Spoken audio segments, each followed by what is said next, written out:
അളിയാ ആ എന്തായി വിഷുവൊക്കെ ആയിട്ട് പരിപാടി?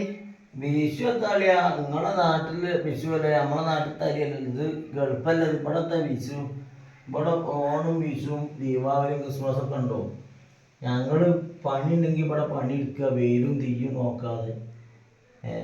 നിങ്ങളവിടുത്തെ അരി ഞങ്ങൾക്ക് ഇങ്ങനെ തല്ലി ഞെടുക്കാൻ പറ്റുമോ? ഞങ്ങളിവിടുന്ന് അവിടുന്ന് കുത്തി പഴിപ്പിച്ച് പറഞ്ഞാൽ ഞങ്ങളിങ്ങനെ ഇടങ്ങാറായി അവിടെ കിടന്നുണ്ട്. നിങ്ങൾക്ക് അവിടുന്ന് വിഷു ഉണ്ടോ, ഓണം ഉണ്ടോ, ദീപാവലി ഉണ്ടോ, ക്രിസ്മസ് ഉണ്ടോ എന്നിങ്ങനെ വിളിച്ചു ചോദിച്ചേ. ഞങ്ങളിവിടെ നായി നയിക്കുക.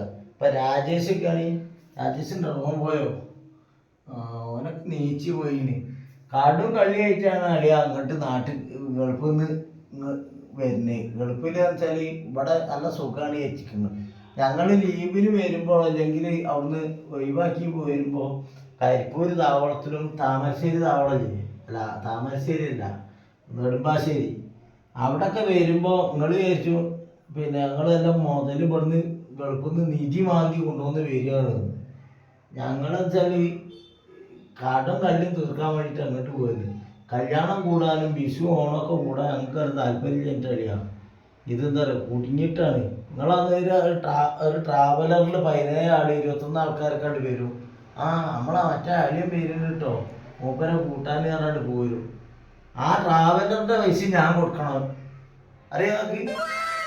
പൊട്ടം വെയിലൊക്കെയാണ്, ഇവിടെ ഒരു ഫാനും കൂടി ഇല്ല. ചൂടത്ത് ഞങ്ങൾ കിടക്കണത്. അവിടെ നാട്ടിൽ നിങ്ങൾക്ക് പൗർന്ന് ഒരു കുറവുമില്ല. നിങ്ങളെ പറയില്ല, നിങ്ങളെ പങ്ങളെ ഞാൻ കല്യാണം കഴിച്ച് പറഞ്ഞിട്ട് ഞവുമല്ല. എൻ്റെ പങ്ങന്മാരാണെങ്കിലും നമ്മളെ കുടുംബക്കാരാണെങ്കിലും ഒക്കെ സ്ഥിതി തന്നെയാണ്.